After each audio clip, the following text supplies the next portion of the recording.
Le millionnaire aperçoit une serveuse entourée de 3 jeunes femmes qui lui ressemblent trait pour trait et il est stupéfait. Avant de plonger dans cette histoire palpitante, nous avons une question spéciale.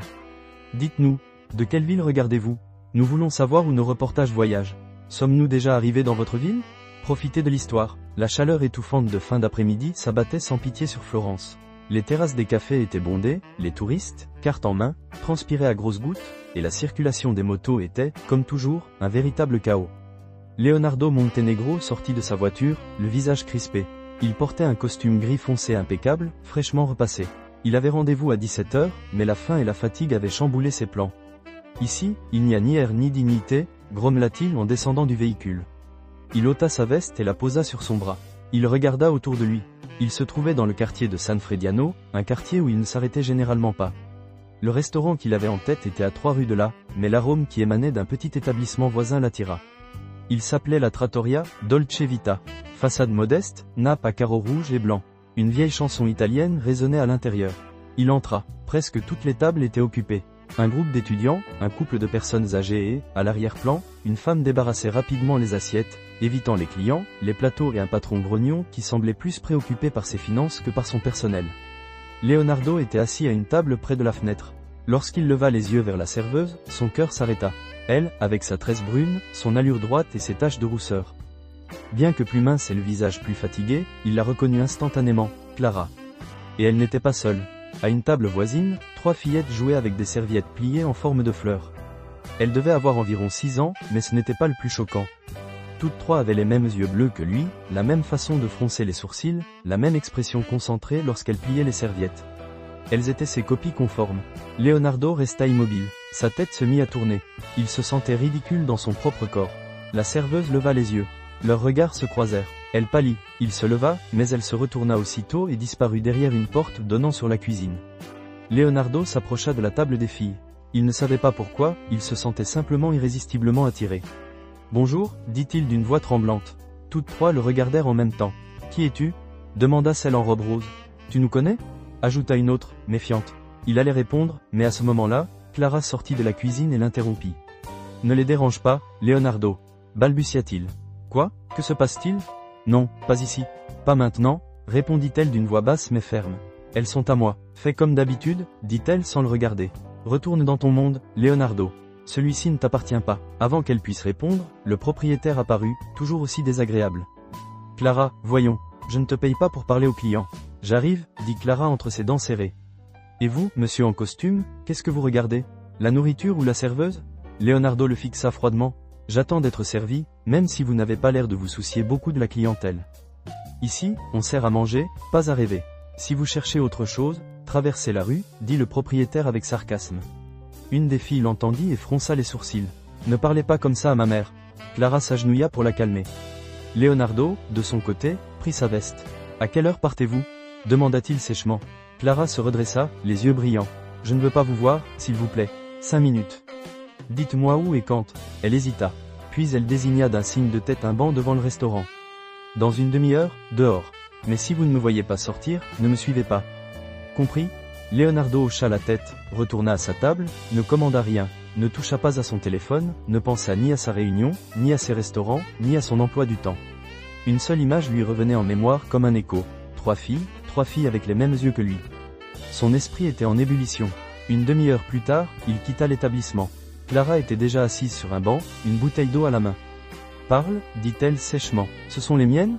« Oui. » Le temps sembla s'arrêter. « Pourquoi ne me l'as-tu pas dit » Clara le regarda comme si elle attendait cette question depuis des années. « J'ai appelé, j'ai envoyé des messages, des emails. Je suis allé à ton ancien bureau à Milan. Personne ne m'a ouvert. Tu m'as ignoré, tu m'as effacé de ta vie. Je ne savais pas.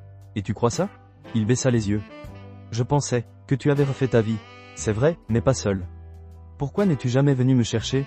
Parce que si j'ai dû te supplier pour voir tes filles, c'est que tu n'étais pas un bon père. » Leonardo déglutit difficilement. « Et maintenant ? Maintenant, je les élève sans ton aide, sans ton nom, et sans tes excuses. » Il ne savait pas quoi dire. À ce moment-là, une des filles sortit du restaurant, une serviette pliée en forme de fleur à la main. « Maman, regarde ce que j'ai fait !» s'exclama-t-elle. Puis elle se tourna vers Leonardo. « Qui es-tu » Clara lui caressa la tête. « Juste un vieil ami, ma chérie. Entre, je te rejoins. » La fillette le regarda de nouveau, la tête penchée, comme il le faisait à son âge.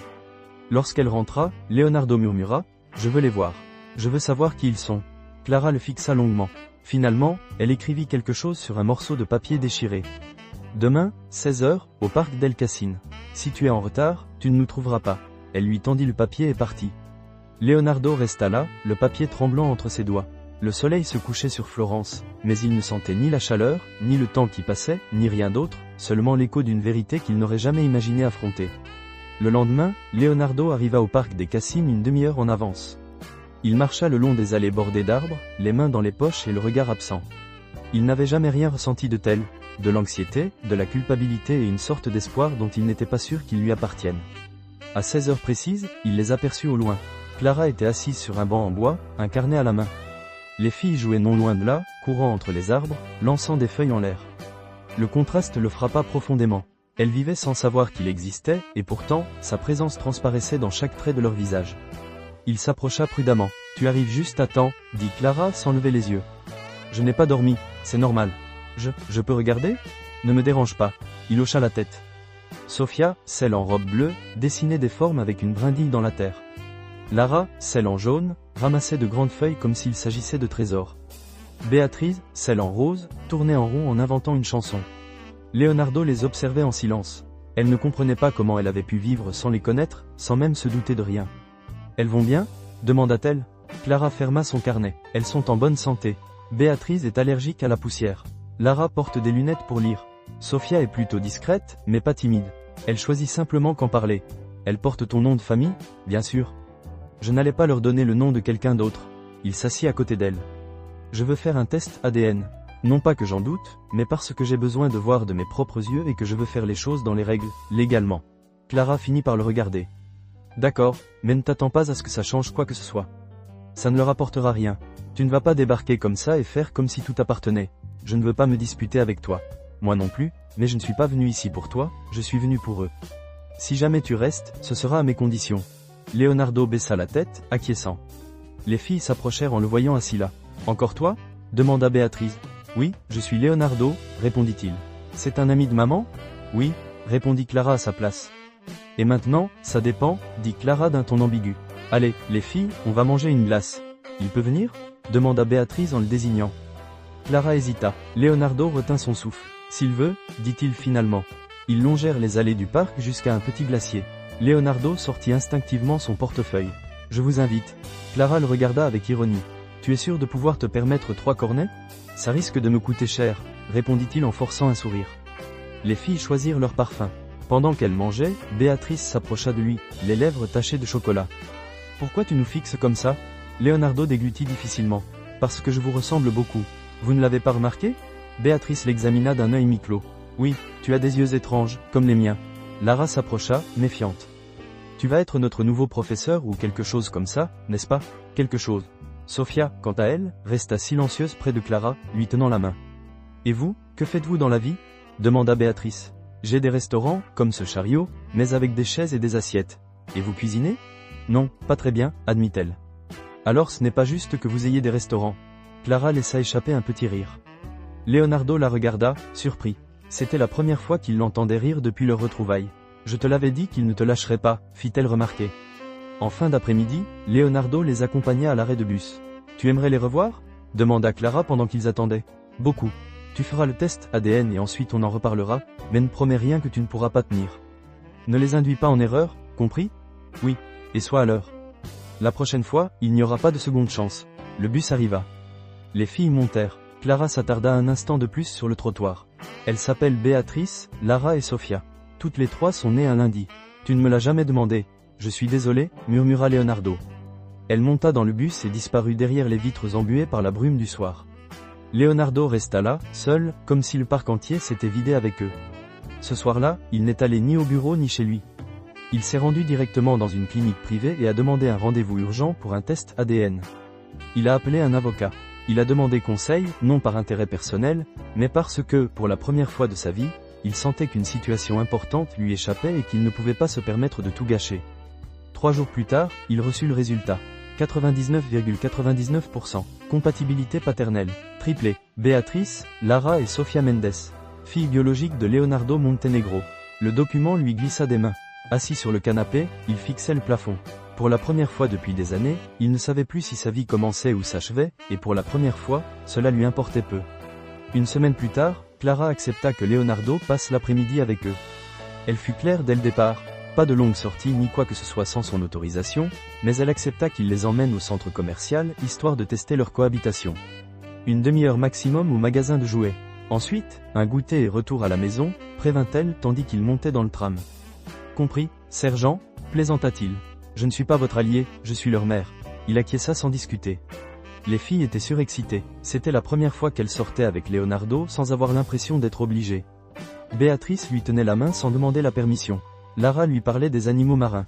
Sofia, comme toujours, marchait en silence, le regard rivé sur tout ce qui l'entourait. Dans le magasin de jouets, le temps filait. Béatrice trouva une boîte magique. Lara feuilletait des livres sur les dinosaures. Sofia, comme toujours, marchait seule. Leonardo pensait qu'elle était juste derrière lui, mais quand Clara demanda « Et Sofia ?», il sentit son estomac se nouer.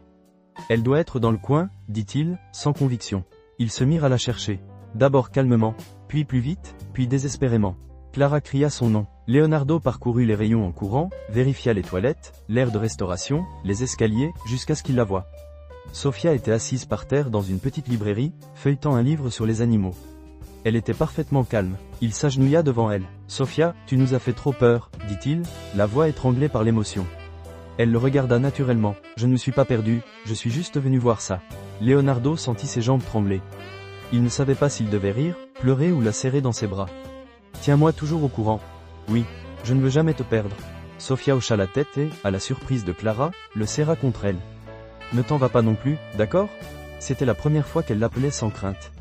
Clara l'observait de loin, retenant ses émotions. Cette nuit-là, pendant que les filles dormaient, Leonardo resta dans le couloir de l'appartement de Clara. Elle lui offrit du thé. « Ça va ? Je ne sais pas. Je crois que je n'ai jamais rien ressenti de tel.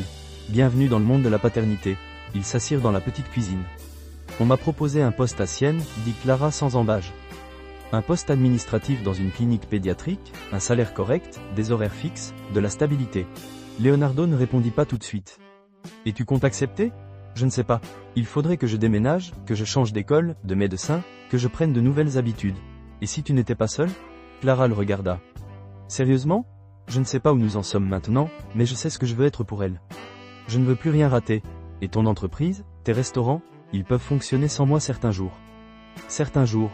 Leonardo baissa les yeux. « J'apprends, laisse-moi le temps. » Elle acquiesça, sans s'engager. « Je vous tiendrai au courant si j'accepte. » 2 jours plus tard, la mère de Leonardo l'appela. Il ne répondit pas. Elle se présenta à son bureau. « C'est vrai, tout ce qu'ils disent est-il vrai ? Que disent-ils ? Que tu as 3 filles avec une autre femme. Que tu la promènes dans Florence comme si c'était ta femme. Je n'ai pas à me justifier, maman. Cette femme va te perdre. Tu étais à un autre niveau. Tu ne peux pas tout gâcher à cause d'une erreur de jeunesse. Ce n'est pas une erreur. Ce sont mes filles, tu en es sûr ? Elle ne se sert pas de toi ? » Leonardo serra les poings. « C'est moi qui l'ai quittée. C'est moi qui n'ai pas répondu. C'est moi qui l'ai ignorée. Elle survit sans moi. Et maintenant, tu veux qu'elle entre dans ton monde ? Non. Je vais entrer dans le sien. » Sa mère le regarda avec dédain. « Décevant. Je vais te dire quelque chose d'encore plus décevant, que tu préfères les apparences à la vérité. Que tu n'as jamais été là quand j'avais besoin de toi. Je ne veux pas qu'il en soit de même pour eux. » Elle partit sans répondre, et pour la première fois, Léonard ne ressentit aucune culpabilité, seulement de la liberté. En rentrant chez lui, il trouva un dessin dans sa boîte aux lettres. Il n'y avait pas d'adresse de retour, juste 3 visages souriants avec des tresses et le mot « Papa » écrit au crayon de couleur. Léonard l'encadra aussitôt. Vendredi après-midi, Leonardo arriva chez Clara avec une pizza et 3 enveloppes colorées. Quand elle ouvrit la porte, elle le trouva décoiffé, en t-shirt et gants, bien loin de ses costumes habituels. « Tu viens directement du bureau ?» demanda-t-elle en croisant les bras. « Pas aujourd'hui. Aujourd'hui, c'est Papa Pizza. » Les filles se précipitèrent pour le saluer. Béatrice fut la première à l'enlacer. « Tu as apporté du pepperoni ? Tu as douté de moi ? » « Un peu, » répondit-elle en riant. Après le dîner, ils s'assirent par terre dans le salon. Lara prit un livre d'histoire et lui demanda de lire. Leonardo, inexpérimenté, imitait les voix les plus ridicules qu'il pouvait. Les filles riaient aux éclats. « Encore, encore !» suppliait Sofia, qui parlait rarement autant. Quand il eut fini, Sofia s'approcha, lui toucha le genou et dit avec une simplicité désarmante « Merci, papa ». Clara, dans la cuisine, resta immobile.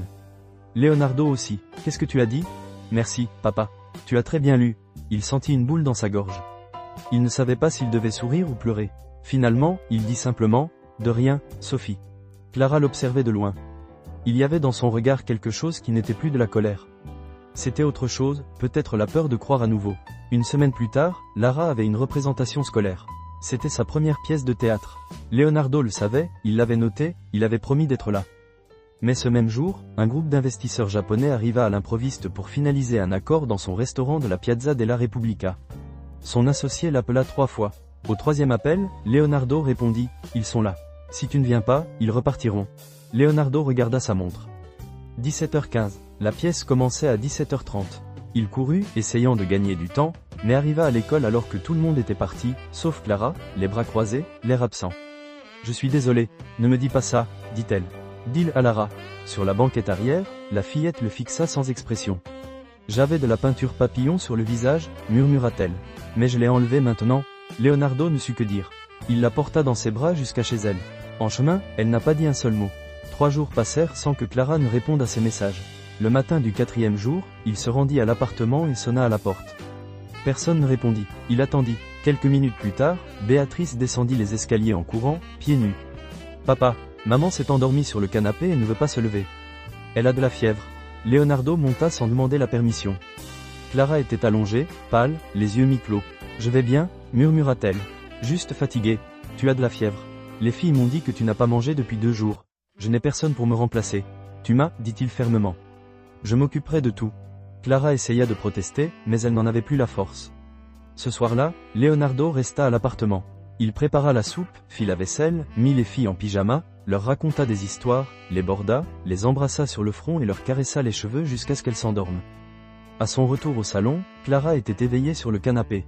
« Tu n'avais pas un dîner d'affaires ? » ?»« Non, pas aujourd'hui. » Elle ferma les yeux. « Je ne sais pas comment faire avec toi. » »« Moi non plus, mais je ne veux plus le faire sans toi. » Dans le silence, elle murmura, « Je suis fatiguée, Leonardo. Je sais, et je ne te laisserai plus jamais seul. » Cette nuit-là, il dormit à même le sol, sous une mince couverture, l'esprit rempli de pensées qui n'avaient plus rien à voir avec les affaires ou les investissements. Pour la première fois, il ne rêva pas de son entreprise. Il rêva de 3 jeunes filles courant dans un parc et d'une femme qui, une fois encore, le regardait sans douleur. La nouvelle arriva un matin d'automne, sous un ciel nuageux et un air froid qui semblait annoncer un drame. Leonardo était dans son restaurant principal, en train de vérifier les comptes, lorsqu'il reçut un message de Clara. « Ma mère est décédée ce matin. » Le choc fut brutal, non seulement à cause de la nouvelle elle-même, mais aussi à cause de ce qu'elle représentait. La mère de Clara avait été la seule figure adulte constante pour les filles. Elle s'occupait d'elles lorsque Clara travaillait de longues heures, cousait leurs costumes et leur préparait du chocolat chaud lorsqu'elle était malade. Leonardo ne l'avait vue que 2 fois, mais il savait que sa présence était essentielle dans cette famille. Sans réfléchir, il laissa tout tomber. Il annula ses rendez-vous, ses réunions, confia son agenda à son assistant et se rendit directement chez Clara. À son arrivée, il la trouva dans la salle à manger, les yeux gonflés, une tasse vide à la main. « Je ne sais pas comment l'annoncer aux filles, dit-elle sans lever les yeux. Je ne veux pas qu'elles associent cela à une tristesse éternelle, mais je ne veux pas mentir non plus. » Leonardo s'assit en face d'elle et lui prit la main. « Tu le sauras en temps voulu. Tu trouves toujours une solution. » Les filles étaient dans leur chambre, silencieuses, comme si elles le savaient déjà. Leonardo les prit dans ses bras une à une. Sofia lui demanda à voix basse si sa grand-mère allait rentrer. Il ne put que secouer la tête pour dire non. Les obsèques furent simples et intimes. Seuls quelques voisins, des paroissiens et 2 professeurs de l'école étaient présents. Leonardo resta en retrait, mais présent. Il aida à servir le café, à disposer les chaises et à mettre une musique douce. Personne ne le questionna, personne ne l'exclut. Ce soir-là, tandis qu'il ramassait les derniers gobelets en plastique, Clara lui tendit une enveloppe pliée. « Elle a laissé ça. Elle m'a dit de te la donner si jamais tu restais. » Leonardo l'ouvrit d'une main tremblante. L'écriture était claire et assurée. « Cher Leonardo, je ne sais pas si tu lis ceci parce que tu as décidé de rester ou si quelque chose t'y a contraint, mais si tu es là, c'est que tu as vu tes filles. Et si tu les as vues, tu sais déjà pourquoi elles valent plus que n'importe quelle compagnie, récompense ou reconnaissance. Je ne peux pas te juger pour ton absence. La vie nous aveugle parfois par orgueil, mais je peux te dire que si tu décides de rester, ne le fais pas à moitié. On ne peut pas être un père à temps partiel. Elles n'ont pas besoin d'un héros, elles ont besoin d'un père présent, imparfait, mais un vrai père. Fais-le pleinement. Signé, Rosa. » Leonardo conserva la lettre dans son portefeuille comme s'il s'agissait d'un contrat plus précieux que tous ceux qu'il avait jamais signés. Cette nuit-là, il ne rentra pas chez lui.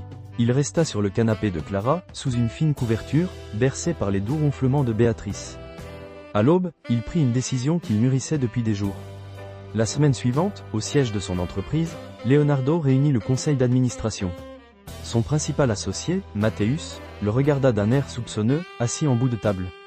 Et maintenant, encore des changements de personnel? Leonardo se leva. Je vais quitter mon poste de directeur général. Pour une durée indéterminée. Un murmure parcourut la salle. Tu démissionnes? Pas complètement. Je délègue, je veux rester impliqué, mais je ne peux plus être disponible 24h/24 et 7J7. C'est pour elle? Demanda Mathéus. Pour les filles? Oui, ce sont mes filles, et je commence à comprendre ce que cela signifie. Et que va-t-on faire de l'expansion à Milan et des investisseurs de Singapour? Mathéus, je te confie ce qui m'a coûté le plus cher à construire, mais je le fais parce que je sais que j'ai maintenant quelque chose de plus précieux, et je ne le perdrai pas. Il signa les documents en silence. Personne ne dit rien, seule son assistante, Julia, lui tapota l'épaule en quittant la pièce. 2 jours plus tard, à l'école, les filles l'attendaient, leur sac à dos prêt. C'était la journée des familles. Des dessins étaient accrochés dans les couloirs et chaque classe avait sa petite exposition. Clara arriva quelques minutes plus tard, encore en uniforme de travail. Lorsqu'elles entrèrent dans la classe de Sofia, la maîtresse les conduisit vers le mur du fond. Un panneau d'affichage s'intitulait « Ma famille ». Sofia avait dessiné une maison, 3 petits personnages en robe colorée et un personnage plus grand avec une cravate mal nouée mais un immense sourire. « Papa, pouvait-on lire en dessous ?» Leonardo resta immobile. Sofia lui prit la main. « Ça te plaît ?» Il hocha la tête, incapable de parler. « Tu sais pourquoi je t'ai mis une cravate ?» demanda-t-elle. « Parce que c'est comme ça que je t'ai rencontré. » Il laissa échapper un rire entre 2 larmes. « Et c'est comme ça que j'ai appris à être père. » Clara l'enlaça par derrière, posant son front contre son dos. Personne n'ajouta un mot, c'était inutile. Le samedi matin s'annonçait sous un ciel limpide, de ceux qui invitent à sortir sans programme précis, juste pour se laisser caresser par le soleil. Leonardo est venu chercher les filles tôt, comme prévu. Clara ne lui adressa pas beaucoup de mots, se contentant de lui tendre un sac à dos contenant de l'eau, des fruits et des vestes au cas où il ferait froid. « Prends soin d'elles comme si elles étaient précieuses, répondit-il. « Non, dit-elle en le regardant droit dans les yeux. Comme si c'était tes filles. » Et elle l'était. Il les emmena au parc des Cassines, mais pas à l'aire de jeu ni dans les zones touristiques. Il choisit un espace dégagé, ombragé et parsemé d'herbes. Il prépara un petit pique-nique avec des fruits et des biscuits. Les filles couraient, riaient et se jetaient par terre. Il les regardait comme s'ils découvraient quelque chose d'inédit, quelque chose dont ils n'auraient jamais cru avoir le droit de profiter. À un moment donné, tandis que Sofia se reposait sur ses genoux et que Béatrice et Lara dessinaient au crayon de couleur dans un cahier, Clara arriva. Elle n'était pas en uniforme. Elle portait une robe bleu clair, des sandales plates et ses cheveux étaient lâchés. Leonardo la regarda comme s'il ne l'avait pas vue depuis des années. « Je n'avais pas l'intention de venir, » dit-elle en s'asseyant près d'elle. « Mais je n'ai pas pu attendre. Je suis content que tu sois venu. » Ils restèrent silencieux un moment, observant les filles. « Tu sais, » dit-elle soudain, « j'ai toujours imaginé qu'un jour tu le regretterais, mais je n'aurais jamais imaginé que tu arriverais à temps pour arranger les choses. Moi non plus, admit-il. Je pensais qu'il était trop tard, que je ne pouvais que porter le poids de la culpabilité. Parfois, il y a des choses qu'on ne peut pas réparer. Et ça ? Demanda-t-il doucement. Clara ne répondit pas tout de suite. Elle regarda Lara aider Sofia à se relever. Puis elle le regarda. Ça n'a pas besoin d'être réparé, juste d'être cohérent. Leonardo acquiesça. Et vous, voulez-vous bien nous laisser réessayer ? Elle hésita quelques secondes. Ne me remerciez pas encore, dit-elle, répétant ce qu'elle lui avait déjà dit. Mais si vous comptez rester, restez pour de bon. Il sourit. Cette fois, je n'ai nulle part où aller. Un mois plus tard, un magazine économique réputé publiait une interview de Leonardo. Le titre était « L'entrepreneur qui a réinventé sa vie ». L'interview avait eu lieu dans le tout dernier restaurant de sa chaîne, un établissement au concept novateur, une aire de jeu, un coin lecture pour les enfants, un menu enfant élaboré par des nutritionnistes et des horaires flexibles pour les parents actifs. Il l'avait baptisé « Tress 3 » en hommage à Béatrice, Lara et Sofia. Pourquoi ce changement radical de modèle économique ? Demanda le journaliste tandis qu'il le filmait entouré de livres illustrés et de dessins accrochés au mur. Parce qu'un jour, j'ai compris que je construisais tout sauf une vie. Et maintenant, j'essaie. Chaque jour. Et si je peux aider d'autres pères et mères à passer plus de temps avec leurs enfants, alors oui, maintenant je construis quelque chose de concret. L'interview s'est terminée par une photo. Leonardo, ses filles dans les bras, toutes portant des tabliers tachés de peinture, entourées d'enfants et de clients souriants. Mais là n'était pas l'essentiel. Le plus important s'est passé plus tard, hors caméra. Cet après-midi-là, Clara l'attendait sur un banc face à l'Arnaud. Des filles jouaient à quelques mètres de là, jetant des cailloux dans l'eau. Le soleil se couchait et la ville se parait d'or. « Tu as vu l'interview ?» demanda-t-il en s'asseyant près d'elle. « Oui, j'ai trouvé que tu avais un peu exagéré avec cette histoire de redéfinir ta vie. » « Je n'ai pas exagéré. » Elle sourit en inclinant la tête. « Peut-être, même si je continue à regarder ma montre comme si je comptais les minutes. Je ne la regarde plus autant. » Clara le regarda avec plus de tendresse que d'ironie. Elle posa sa tête sur son épaule. « Je peux te poser une question ?»« Bien sûr. » De quoi as-tu peur maintenant? Leonardo hésita avant de répondre. Puis il dit, qu'un jour tout cela me semblera un rêve et que je me réveille seul. Elle prit sa main. Tu ne rêves pas, cette fois, c'est réel. Les filles accoururent vers eux en riant, trempées jusqu'aux genoux. Sofia est tombée assise dans une flaque, cria Béatrice entre deux éclats de rire. C'est faux, c'est Lara qui m'a poussé, protesta l'accusée. Clara se leva, sortant des mouchoirs de son sac. Tout de suite, essuyons-nous, espèce de petite sauvage. Leonardo les observait toutes les quatre et sut, sans avoir besoin de mots, qu'il était enfin chez lui. Non pas une maison avec des murs et un toit, mais une maison qui se construisait à chaque rire, chaque étreinte, chaque pardon. Une famille. Ce soir-là, dans son appartement, désormais plus petit, plus chaleureux, plus à son image, il accrocha une nouvelle photo au mur. Ils étaient tous ensemble au parc. Les filles l'enlaçaient. Clara souriait, et lui. Il avait les yeux fermés. Pourquoi l'as-tu accroché si tu as les yeux fermés? Demanda Lara, qui était avec lui pendant qu'il installait les cadres. Parce que ce jour-là, j'ai compris quelque chose, répondit-il, que parfois on voit mieux quand on cesse de regarder uniquement à l'extérieur. Lara ne comprit pas tout à fait, mais elle sourit. Et c'était suffisant. Leonardo éteignit la lumière, ferma la porte du salon et se dirigea vers la chambre des filles. Il jeta un coup d'œil à l'intérieur. Elle dormait, Clara aussi. Il resta un instant immobile, appuyé contre le cadre photo. Il inspira profondément et sut qu'il n'avait besoin de rien de plus. Le nouveau restaurant, Tresse, connut un succès retentissant. Il devint un phénomène sur les réseaux sociaux, fit l'objet d'articles sur les blogs parentaux et suscita la curiosité des entrepreneurs qui n'auraient jamais imaginé qu'un endroit avec des crayons sur chaque table puisse être rentable. Leonardo ne se laissa pas griser par l'euphorie. Il savait que l'essentiel n'était pas ce que disaient les journaux, mais ce que ressentaient ses filles en le voyant arriver à l'heure, les lacets impeccablement noués et le déjeuner prêt à partager. Il y avait bien sûr des jours chaotiques. Des jours où Sofia avait de la fièvre, où Béatrice avait perdu son uniforme, ou où Lara se disputait avec une camarade de classe. Mais il ne filait plus au bureau. Désormais, il restait, posait des questions, écoutait. Un lundi après-midi, alors qu'elle aidait Sofia à colorier une carte de l'Italie, elle a reçu un appel urgent de sa partenaire commerciale, Julia. Les investisseurs de Hong Kong arrivent ce vendredi. Ils souhaitent vous rencontrer. Quelle heure? À 4 heures de l'après-midi. C'était le seul moment où ils acceptaient. Leonardo resta silencieux. Je ne peux pas. Que voulez-vous dire par « ce n'est pas possible », Leonardo? C'est un tour de table crucial. Ils sont prêts à financer l'expansion internationale de l'entreprise familiale. Ce vendredi, à cette heure précise, a lieu la finale du concours de dessin de Béatrice. Et elle m'a demandé d'être au premier rang. Pouvons-nous reporter la réunion? Non. Ils ont déjà reporté la répétition une fois à cause d'une tempête. Je ne vais rien changer d'autre pour satisfaire des gens qui n'ont jamais vu Béatrice sourire. Julia soupira. Et si nous les perdons? Alors nous les avons perdus. Mais je ne perdrai pas ça. Vendredi arriva. Leonardo mit sa plus belle chemise, sans cravate, comme Béatrice le préférait, car selon elle, les pères en cravate ressemblaient plus à des patrons qu'à des pères. Ils arrivèrent à l'école à pied, les filles sautant dans les flaques d'eau après la pluie. Clara les rejoignit plus tard, portant une écharpe tricotée par sa mère. L'auditorium était plein à craquer. Parents, grands-parents, professeurs. Au fond, sur une longue table, étaient exposés les dessins des finalistes. Volcans, drapeaux, plages, châteaux. Au milieu de tous, celui de Béatrice, un restaurant aux murs colorés, une famille réunie autour d'un bon repas, et une pancarte au-dessus de la porte qui disait « Là où mon père travaille, mais aussi où il joue avec moi ». Lorsque le metteur en scène annonça que Béatrice avait remporté le premier prix dans la catégorie « Expression émotionnelle », la salle explosa d'applaudissements. Leonardo sentit quelque chose se briser en lui. Ce n'était pas de la simple fierté, c'était un mélange de rédemption, de tendresse et d'un pincement de honte pour toutes les fois où il avait été absent. Béatrice se jeta dans ses bras, brandissant le trophée. « Nous avons gagné !» cria-t-elle. « Nous avons gagné !» Oui, parce que tu m'as aidé à dessiner les fourchettes. Tout le monde a ri. Leonardo l'a embrassé sur le front. « Je te promets que je ne serai plus absent. Alors je dessinerai d'autres choses avec toi. » De retour chez lui, Leonardo consulta son portable. Plus de 20 appels manqués de Julia. Un message vocal de Mathéus. 2 courriels de Hong Kong dont l'objet, en lettres majuscules, était « Réunion annulée ». Décision reportée. Il prit une profonde inspiration. Il n'éprouvait aucune culpabilité, seulement de la conviction. Il appela Julia. « Tu es devenu fou ?» furent les premiers mots qu'il entendit. Ils sont partis, ils étaient vexés. Ils disent que tu privilégies ta vie personnelle au détriment du projet. C'est exactement ce que je fais. Et que leur dis-je? Dites-leur que je suis le même homme qui a créé quelque chose dans lequel ils veulent investir, mais que cet investissement repose sur un principe, l'humain d'abord. S'ils ne comprennent pas, c'est qu'ils ne sont pas prêts. Julia resta silencieuse quelques secondes.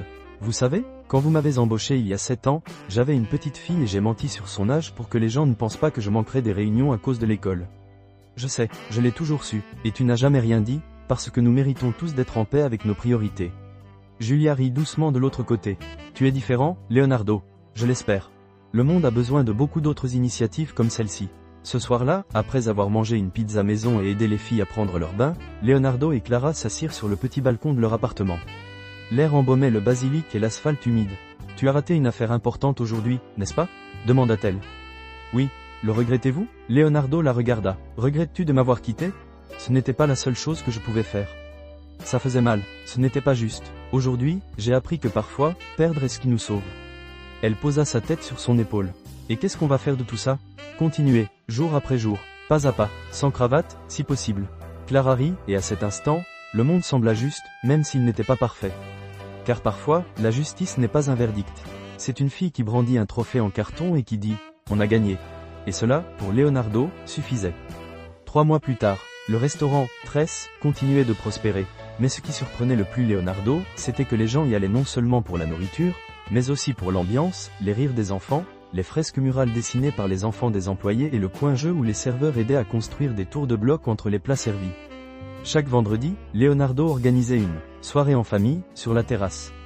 Parents et enfants cuisinaient ensemble, les grands-parents racontaient des histoires et, à la fin, il débarrassait lui-même la table. Parfois Clara y allait, parfois non, mais les filles étaient toujours présentes. Un après-midi de janvier, alors qu'il aidait Lara à résoudre un problème de maths, Julia l'a appelé. « Il peut parler? J'ai 1 minute, mais si vous me voyez peiner avec les fractions, ne me jugez pas. Nous avons reçu une proposition d'un fonds suisse. Ils ont adoré le modèle « Tresse ». Ils souhaitent financer 10 nouvelles franchises dans des villes européennes. À leurs conditions. Leonardo leva les yeux, incrédule. À mes conditions? Oui. Des espaces adaptés aux familles, des horaires flexibles, des programmes d'insertion professionnelle pour les parents célibataires. Ils acceptent même une clause de fermeture anticipée pour les événements scolaires. Êtes-vous sérieux? Pleinement. Leonardo resta silencieux. Puis il regarda Lara, qui l'observait avec curiosité. Vont-ils en ouvrir un à Paris? Demanda-t-elle avec un demi-sourire. Parce que j'ai dessiné une tour Eiffel avec notre logo au sommet. Peut-être bien, répondit-il. Peut-être très bientôt. Bologne fut la première ville à signer. Puis Lisbonne, puis Munich, et enfin Paris. Léonard ne porta plus jamais de cravate, ni pour signer des contrats ni pour des interviews. Il n'en porta qu'une seule fois, le jour où il demanda officiellement à Clara de l'héberger. « Je ne veux pas être ton invité ni ton ombre, lui dit-il dans le parc, tandis que les filles couraient autour de lui. « Je veux être ton compagnon. Tu en es sûr ?» demanda-t-elle. « Les filles ne te voient plus comme un visiteur. Elles te voient comme chez elles. Il ne te reste donc plus qu'à me voir de la même façon. » Clara resta silencieuse, puis hocha la tête. « Mais ne promettez pas la perfection. Je promets de rester et de faire de mon mieux, même si je fais des erreurs. » D'accord, alors, le nouvel appartement se trouvait à 2 pas de l'école. Il comprenait 2 chambres supplémentaires, une cuisine ouverte et un balcon donnant sur une cour intérieure plantée d'orangers. Dans le salon, elles avaient accroché les dessins primés de Béatrice et Sophia. Lara avait posé ses livres préférés sur l'étagère basse et Clara avait apporté les rideaux que sa mère avait cousus des années auparavant. Un dimanche soir, bien installés, ils organisèrent un dîner en famille. Rien de raffiné, des spaghettis, des rires et du lait renversé par accident. « Papa, tu repars en voyage cette semaine ?» demanda Sophia en enroulant la pâte autour de sa fourchette. « Juste une journée, mais je te promets d'être de retour à temps pour ta répétition. Et s'il pleut, j'apporterai un parapluie, mais je ne la raterai pas. » Clara lui jeta un coup d'œil. Elle n'avait plus besoin de rien dire. Son regard parlait de lui-même. Après le dîner, les filles s'endormirent rapidement. Leonardo et Clara restèrent sur le balcon, une couverture sur les jambes, à contempler les lumières de la ville. « As-tu jamais pensé que nous en finirions comme ça ?» demanda-t-il. « Non, répondit-elle, je pensais que tout était perdu. Moi aussi, mais parfois, il faut tout perdre pour pouvoir reconsidérer ce qui est essentiel. » Elle posa sa tête sur son épaule. Et c'est l'essentiel, être là, arriver à l'heure, écouter, s'excuser, et réussir à faire des spaghettis sans les brûler. Exactement, ils rirent tous les deux doucement. « Crois-tu que les filles oublieront un jour que je n'étais pas là au début ?» demanda-t-il. Peut-être qu'ils n'oublieront pas, mais ils guériront, car peu importe comment on a commencé. Ce qui compte, c'est comment on évolue. Leonardo la serra fort dans ses bras. Une douce brise fit bouger les rideaux à l'intérieur.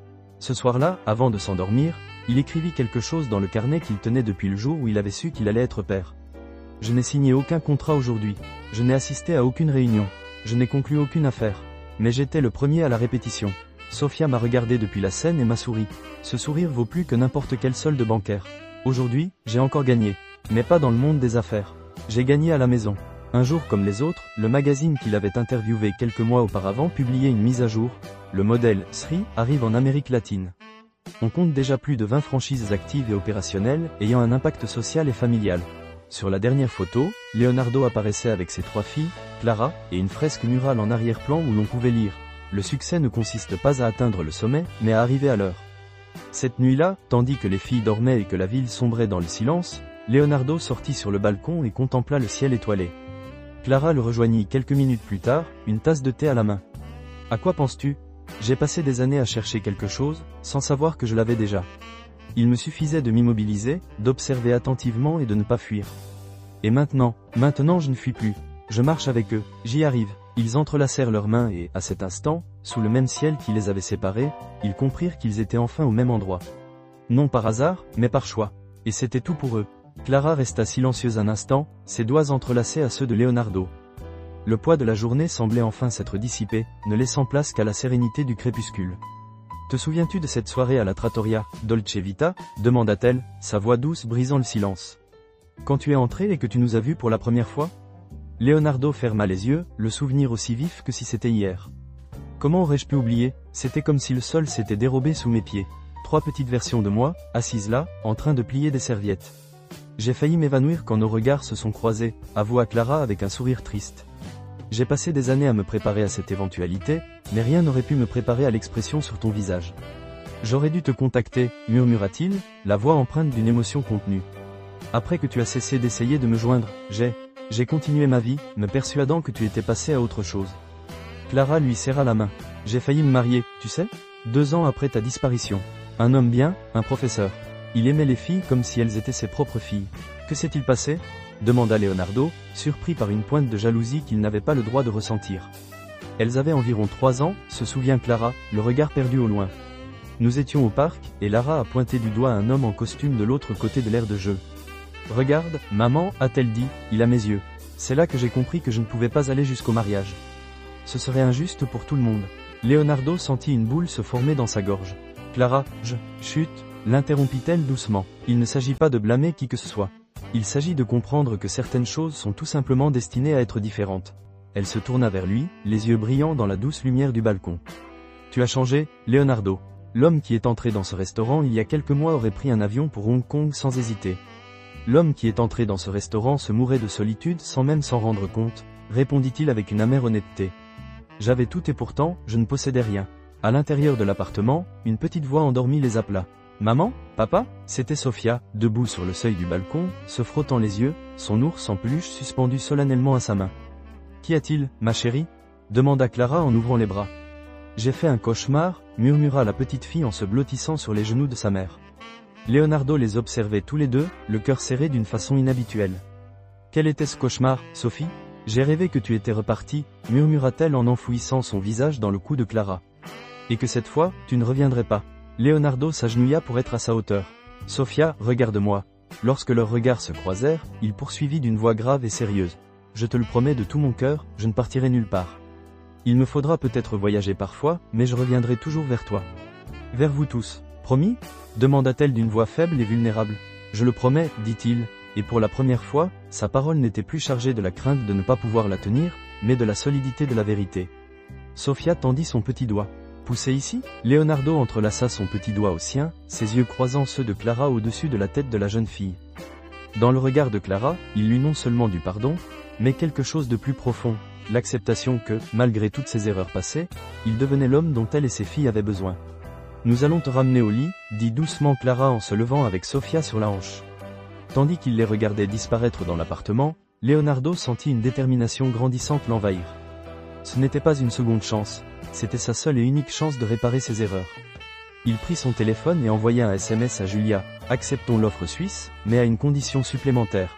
Je veux que chaque franchise propose un programme permettant aux employés ayant des enfants de bénéficier d'horaires flexibles. Faisons ce que nous préconisons. La réponse ne tarda pas, ils vont adorer. Bon retour, patron, vous êtes au bon endroit cette fois-ci. Quand Clara est revenue sur le balcon, elle semblait plus légère. Elle s'est endormie presque aussitôt. Je crois qu'elle avait juste besoin de s'assurer que tu étais toujours là. Je serai toujours là, dit-il, et cette fois, ces mots ne sonnaient pas comme une promesse, mais comme un simple fait, aussi certain que le lever du soleil. Le reste de l'été se déroula au rythme d'une double routine que Leonardo n'aurait jamais pu imaginer. Des matinées consacrées au déjeuner scolaire, des après-midi de réunions Zoom où il était parfois interrompu par sa fille qui voulait montrer un nouveau dessin, et des soirées passées à aider aux devoirs qu'il comprenait à peine. Un après-midi particulièrement mémorable, Béatrice rentra chez elle bouleversée car une camarade de classe lui avait dit qu'elle n'avait pas de « vrai père ». « Qu'est-ce que tu lui as dit ?» demanda Leonardo, le cœur lourd de douleur dans les yeux.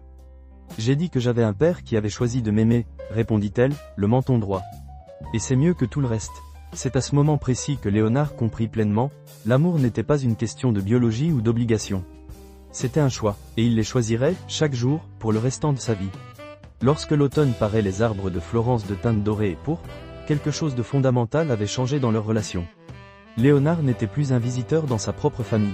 Il était simplement un père. Et Clara ? Clara se remit à sourire, non plus ce sourire triste et résigné qu'il avait vu sur le banc ce premier jour, mais un sourire sincère qui illuminait son regard. Parfois, il la surprenait à les observer, lui et les filles, avec une expression d'émerveillement, comme si elle ne pouvait croire qu'enfin, après toutes ces années, sa famille était au complet. Par une fraîche soirée d'octobre, alors qu'ils rentraient chez eux après avoir dîné au restaurant Tresse, Lara glissa sa main dans celle de Leonardo. « Tu sais que le mois prochain, c'est l'anniversaire de mariage de maman et papa ?» annonça-t-elle nonchalamment. Leonardo a failli trébucher. « Quoi ?» Clara rit, d'un rire clair et joyeux qui fit rire les filles aussi. « Lara, ma chérie, nous ne nous sommes jamais mariés. »« Eh bien, tu devrais, » dit Lara avec la logique implacable d'une enfant de 7 ans. « Parce qu'alors ce serait officiel. Et on aurait du gâteau. » Béatrice et Sophia reprirent aussitôt le refrain. « Oui, du gâteau, et de jolies robes. » Leonardo regarda Clara, une question muette dans les yeux. À sa grande surprise, elle ne détourna pas le regard, mais soutint le sien, un doux sourire effleurant ses lèvres. « Peut-être un jour, » dit-elle doucement, s'adressant davantage à lui qu'aux filles. « Quand le moment sera venu. » Et lorsque leurs regards se croisèrent au crépuscule, leur fille, qui les unissait, courant devant eux, Léonard sut que le moment propice approchait enfin. Non pas avec l'urgence de ses affaires ni la frénésie de sa vie passée, mais avec la certitude tranquille des choses qui valent la peine d'attendre. Car certaines histoires ne se terminent pas instantanément par un bonheur immédiat. Elles parlent de nouveaux départs, patiemment construits pièce par pièce, comme des serviettes pliées en forme de fleurs. Et c'était là, comprit Léonard, l'histoire qu'il était enfin prêt à vivre. 2 ans plus tard, la douce brise printanière florentine jouait avec les pétales de cerisier qui tombaient comme une neige rose sur la Piazzale Michelangelo. Au point de vue le plus célèbre de la ville, avec le dôme du Duomo en arrière-plan, un groupe privilégié s'était réuni. Léonard se tenait sous une arche ornée de fleurs blanches, vêtu d'un costume bleu marine sans cravate, comme le préféraient ses filles. Son regard, cependant, était fixé sur le fond de l'allée centrale formée par les chaises des invités. Et puis elle est apparue. Clara marchait lentement, mais pas seule. De chaque côté d'elle, 3 fillettes de 9 ans, vêtues de robes couleur champagne, portaient de petits bouquets. Béatrice, Lara et Sophia, chacune avec les yeux verts de leur père, mais le sourire serein de leur mère. Lorsque Clara le rejoignit, leurs mains se rencontrèrent naturellement, comme si elles s'étaient toujours appartenues. « Tu es venu » murmura-t-elle, les yeux brillants. « J'ai promis de rester » répondit-il en resserrant ses doigts autour des siens. La cérémonie était simple mais profonde. Au moment des vœux, Sophia s'est avancée, brandissant une petite carte. « Papa nous a demandé d'écrire ses vœux avec lui » expliqua-t-elle aux invités avant de les lire à haute voix. « Je promets d'aimer, de respecter et d'honorer non seulement toi, Clara, mais aussi la famille que nous avons construite ensemble. » Lara a poursuivi. « Je te promets que mes priorités resteront toujours les mêmes, toi et nos filles. » Et Béatrice a conclu. « Et je promets que, quoi qu'il arrive, je reviendrai toujours à la maison. » Parce que la maison, c'est là où l'on est. Un soupir collectif parcourut les invités. Clara essuya une larme avant de réciter ses propres vœux. « Leonardo, je t'aime non pas pour l'homme que tu étais, mais pour celui que tu as choisi de devenir. Je te promets de marcher à tes côtés, ni derrière ni devant, mais toujours ensemble. » Le prêtre sourit. « Par les pouvoirs qui me sont conférés, je vous déclare mari et femme. Leonardo, vous pouvez embrasser votre épouse. » Mais avant qu'il ne puisse bouger, les 3 filles se sont précipitées vers lui et les ont tous 2 enlacés dans une étreinte collective. « Enfin, une vraie famille !» s'exclama Béatrice, tandis que les invités riaient et applaudissaient. 6 mois plus tard, le restaurant Tresse à Paris était plein à craquer, mais l'effervescence habituelle avait laissé place à un silence empreint d'attente. Leonardo se tenait sur l'estrade improvisée, tenant le prix de « l'entreprise ayant le meilleur impact social en Europe ». « Lorsque j'ai créé le premier restaurant, Tresse, a-t-il déclaré en regardant le public, je pensais créer un nouveau concept commercial. Mais j'ai découvert que, en réalité, je redécouvrais mes propres valeurs. » Son regard croisa celui de Clara et des filles du premier rang. Lara fit discrètement un signe de la main, exhibant fièrement ses nouvelles lunettes de lecture. « Ce prix, poursuivit-il en brandissant la statuette, n'est pas à moi. Il appartient à mes filles, qui m'ont appris que le véritable succès ne réside pas dans l'expansion à l'étranger, mais dans la présence de mes enfants à leur représentation scolaire. Et à ma femme, qui m'a montré que certaines secondes chances valent la peine d'attendre. Plus tard, à l'hôtel, tandis que les filles dormaient dans la chambre voisine, Clara enlaça Leonardo par la taille, observant les lumières de Paris par la fenêtre. « Tu te souviens quand tu m'as demandé si je regrettais d'avoir continué ma vie sans toi ?» murmura-t-elle. « Tous les jours, répondit-il en embrassant ses cheveux. Je ne le regrette plus, car chaque étape difficile que j'ai franchie seule m'a amené ici. Et c'est exactement là où je voulais être. » Un an plus tard, la maison en Toscane était simple mais accueillante, avec un jardin où les filles pouvaient courir à leur guise. C'était leur refuge du week-end, loin des exigences du travail et de la ville. Un dimanche matin, Léonard se réveilla au son de rire provenant du jardin. Regardant par la fenêtre, il vit Clara apprendre aux filles à faire des tortellis, les pâtes fraîches étant étalées sur la table en bois. « Papa, viens nous aider !» cria Béatrice en l'apercevant à la fenêtre. Tandis qu'il pétrissait la pâte aux côtés de Clara, leurs mains se frôlant parfois dans la farine, Leonardo ressentit une profonde paix. Ce n'était pas la vie qu'il avait planifiée, mais c'était celle qu'il avait toujours désirée, sans le savoir. « Regardez !» murmura Clara en désignant les filles. Sofia, toujours la plus discrète, avait confectionné un petit tortellini en forme de cœur. « C'est pour vous et papa, dit-elle en le leur tendant. Parce que notre amour est comme ça, fait main, unique et rempli de bonnes choses. » Épilogue, 5 ans plus tard. L'auditorium du lycée était bondé. Leonardo tenait la main de Clara en attendant le début de la cérémonie de remise des diplômes des triplés. « Tu te rends compte qu'ils ont 15 ans ?» murmura Clara en essuyant une larme. « J'ai l'impression que c'était hier que je les ai vus pour la première fois dans cette trattoria, » répondit-il, la voix brisée. Alors que chacune des jeunes filles montait sur scène pour recevoir son diplôme, Leonardo les regardait avec émerveillement, transformées en de véritables jeunes femmes exceptionnelles. Béatrice, la plus extravertie des deux, parlait déjà d'étudier l'administration des affaires afin de pouvoir un jour reprendre l'entreprise familiale. Lara, avec ses lunettes et son air sérieux, rêvait de devenir pédiatre, inspirée par sa propre histoire. Et Sofia, l'artiste de la famille, avait déjà exposé ses dessins dans des galeries locales. Lors de la fête qui a suivi la cérémonie, les 3 filles se sont rapprochées de leurs parents. « Nous avons un cadeau pour toi, » dit Béatrice en tendant une boîte à Léonard. À l'intérieur, un album photo. Sur la première page, une photo jaunie d'eux à la trattoria Dolce Vita, des serviettes pliées en forme de fleurs sur la table. Et sur les pages suivantes, chaque moment important qu'ils avaient vécu ensemble. En dernière page, une photo récente des 5 dans le jardin de leur maison en Toscane, avec une légende écrite par 3 d'entre eux. La meilleure famille n'est pas celle qui n'est parfaite, mais celle qui choisit de grandir ensemble. Plus tard dans la soirée, sur le même banc de la Piazzale Michelangelo où ils s'étaient mariés, Leonardo enlaça Clara tandis qu'il contemplait les lumières de la ville. « Te souviens-tu de cette première nuit, quand tu m'as demandé si j'avais peur que tout cela ne soit qu'un rêve ?» demanda-t-il. Clara sourit, son visage toujours aussi beau à ses yeux que le premier jour où il l'avait revue. « Et maintenant ? Maintenant je sais que ce n'est pas un rêve, » répondit-il en l'embrassant tendrement. Car aucun rêve ne saurait être aussi parfait que notre réalité. Et tandis que la lune se levait sur Florence, illuminant l'Arno de sa lumière argentée, ils surent que leur histoire d'amour, née du hasard, perdue par orgueil et redécouverte par le destin, avait enfin trouvé son dénouement parfait. Ou plutôt, son redémarrage. Attention, amis dans les commentaires. Nous avons un message spécial pour vous qui êtes arrivés jusqu'ici. Si vous suivez les aventures passionnantes de Leonardo et Clara, laissez un commentaire disant « Ananas ». Mais pourquoi l'ananas ? Parce que, tout comme ce fruit tropical sucré à l'extérieur et parfois acidulé à l'intérieur, le véritable amour a aussi ses moments doux et ses épreuves à surmonter. Et ceux qui lisent les commentaires en ce moment doivent être bien surpris de voir autant de gens parler de fruits. Alors, combien de « PINEAS » apparaîtront dans les commentaires ? Qui sait, peut-être qu'on battra un record et qu'on sèmera la confusion.